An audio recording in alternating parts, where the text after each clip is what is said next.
भगवान विष्णु को समर्थ मानते थे। उन्हीं के अवतार श्री राम और श्री कृष्ण थे। जैसे भक्त प्रश्न करते हैं, कई बार प्रश्न करते हैं कि जैसे श्री कृष्ण जी ने मोरध्वज राजा के पुत्र ताम्रध्वज को आरे से चिराकर जीवित कर दिया था, तो वो समर्थ शक्ति मान लिए। इसी एक एग्जाम्पल था। परमात्मा कबीर जी ने कहा, धर्मदास जी ने यह प्रश्न किया था, तो परमेश्वर ने कहा कबीर देव जी ने धर्मदास जी से कि श्री कृष्ण जी ने अपना सगा भांजा क्यों नहीं जीवित किया अभिमन्यु, जब वो पहले दिन महाभारत के युद्ध में मारा गया था। उसका सगा भांजा था, सुभद्रा का पुत्र था। श्री कृष्ण जीवित नहीं कर सका, जिसकी आवश्यकता थी जीवित करने की, और वहाँ जा पंगा लिया, मोरध्वज का बेटा कटवा के जीवित कर दिया। धर्मदास एकदम स्तब्ध हो गया कि भगवान सच्ची बात है, उनका तो कुलनाश हो रहा था और वहाँ भगवान उसको जीवित नहीं कर सके। तो प्रश्न किया, क्या कारण है प्रभु? और इतनी सिद्धि इनमें है कि उसको आप पे कटवाया, आप पे जीवित कर दिया। लेकिन अभिमन्यु की आयु शेष नहीं थी, श्री कृष्ण कुछ नहीं कर सके और ना कर सकते। तब धर्मदास ने कहा कि भगवान सचमुच वहां तो अति आवश्यकता थी उसके जीवित करने की। सूरवीर योद्धा था और साथ में जरूर थी, युद्ध हो रहा था, पांडवों का कुलनाश हो रहा था। तो इस प्रकार परमात्मा हमें याद दिलाते हैं कि तुम कौन राम का जपते जापम, ताते कटे ना ये तीनों तापम। महाभारत प्रथम खंड है। कहाँ से है? गीता प्रेस गोरखपुर से ये प्रकाशित है। चलो अब इसके हम अवतार पर्व में जाते हैं।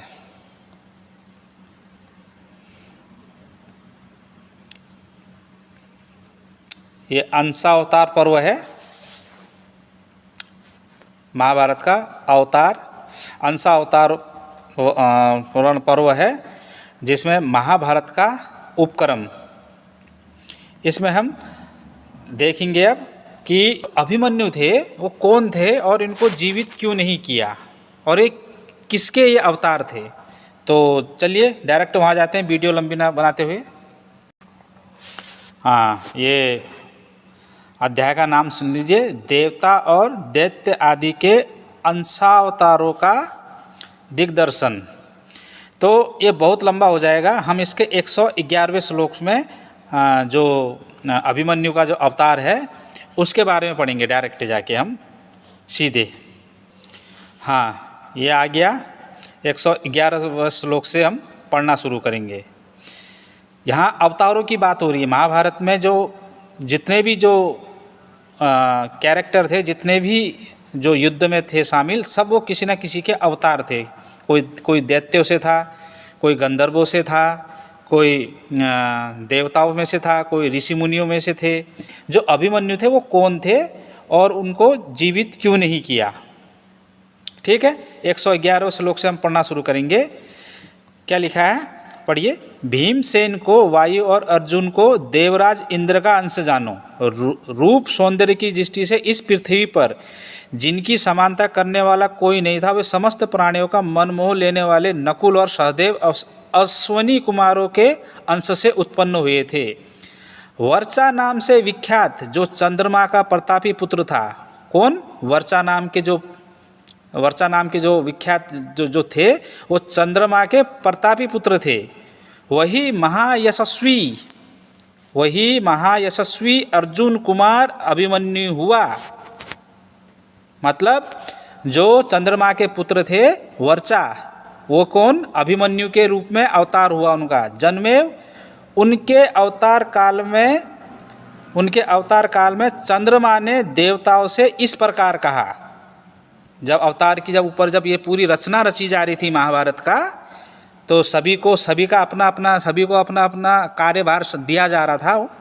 तो अभिमन्यु का जो वो था अवतार था, वो किसने? चंद्रमा के पुत्र वर्चा ने लेना था। चंद्रमा ने क्या कहा? इस प्रकार कहा देवताओं से जी, क्या कहा? 114वें श्लोक में पढ़ो, मेरा पुत्र मुझे अपने प्राणों से भी अधिक प्रिय है, अतः इसे अधिक दिनों के लिए नहीं दे सकता, इसलिए मृत्युलोक में इसके रहने की कोई अवधि निश्चित कर दी जाए, फिर उस अवधि का उल्लंघन नहीं किया जा सकता। मतलब कि चंद्रमा ने कहा देवताओं से कि मेरा पुत्र मुझे अत्यंत प्रिय है, इसलिए मैं इसको अधिक दिनों तक मैं मृत्युलोक में नहीं रहने दूंगा, इसके लिए कोई एक निश्चित अवधि तय कर लीजिए और उस अवधि का कोई उल्लंघन नहीं किया जा सकता, मेरे को ये वचन दो। किसने कहा? चंद्रमा ने। किसके लिए? अभिमन्यु के लिए, अपनी पुत्र वर्चा के लिए। वर्चा के किस रूप में जा रहे थे? अवतार में, अभिमन्यु रूप में। ठीक, समझ में आया? अब 115वें में पढ़ो, क्या कहा देवताओं ने?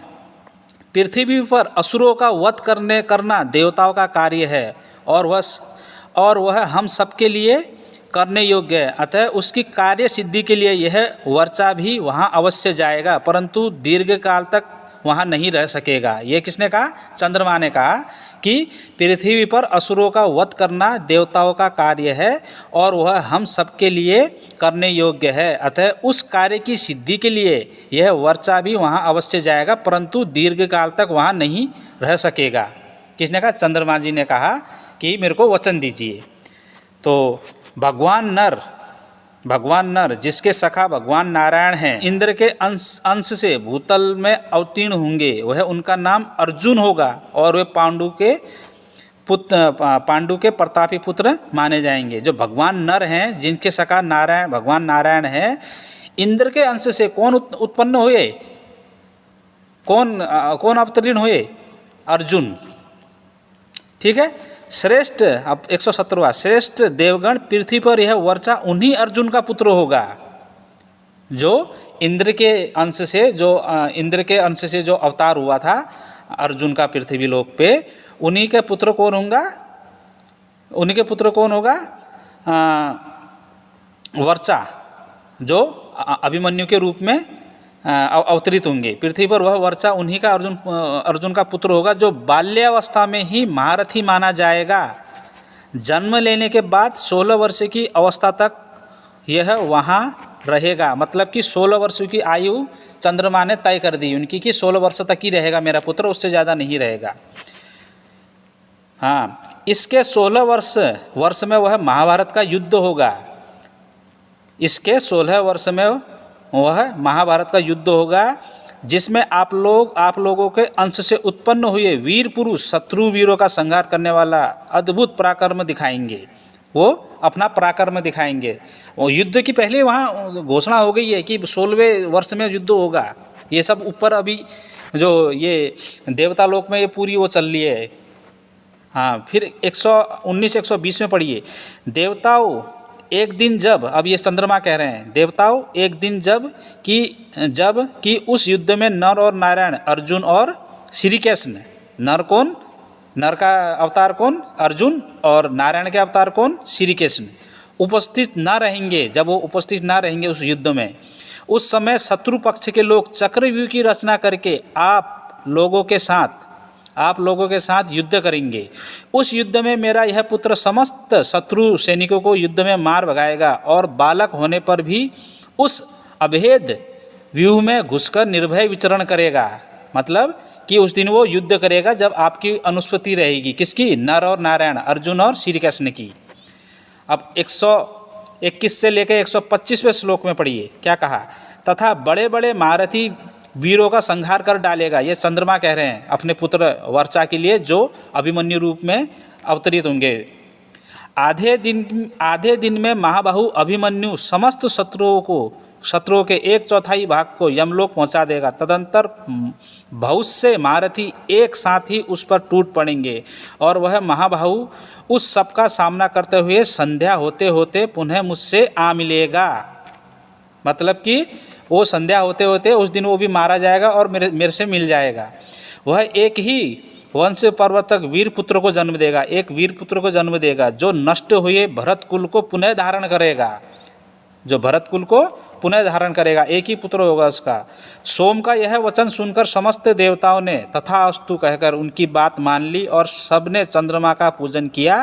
राजा जन्मे, इस प्रकार मैंने तुम्हारे पिता के और पिता की जन्म की रहस्य बताया है।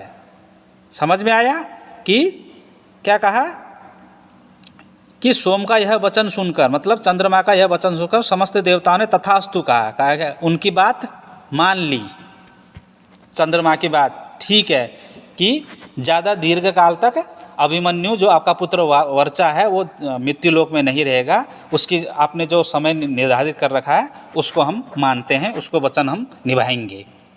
तो ये थी अभिमन्यु की कथा, ये थी अभिमन्यु का सच। भगवान चाहते तो उसको जीवित कर सकते थे, पर ये वचन दे के आए थे। किसको? चंद्रमा को। चंद्रमा ने वचन लिया था कि ज़्यादा दिन तक नहीं रहेगा। और जितने भी ये मारे गए थे युद्ध में, सब ये देवताओं के अवतार थे, ये लीला करने आए थे। तुम्हारी पोल हर एक वीडियो में खोलूँगा, जो झूठ फैला रखा है ना, सारा तुम्हारा पाखंड खोलूँगा शास्त्रों से ही। तो रामपाल के शिष्यों, पढ़ लो, शास्त्र पढ़ लो, कुछ ज्ञान आ जाएगा। ये हवाई बातें नहीं चलेगी। भगवान सामर्थ्य थे, वहाँ भगवान सामर्थ्य थे, पर चंद्रमा ने वचन लिया था कि मेरा पुत्र वर्चा जो अभिमन्यु के रूप में अवतरण होंगे मृत्युलोक में, वो ज़्यादा दिन तक नहीं रहेंगे वहाँ, वचन दो मेरे को। वीडियो पसंद आया तो लाइक करें, शेयर करें और चैनल को सब्सक्राइब करें। ऐसे ही और वीडियोस देखने के लिए, सत्य को जानने के लिए, झूठ का अंत देखने के लिए। तो मिलते हैं अगली वीडियो में, तब तक के लिए जय श्री कृष्ण, हर हर महादेव, जय सत्य सनातन धर्म।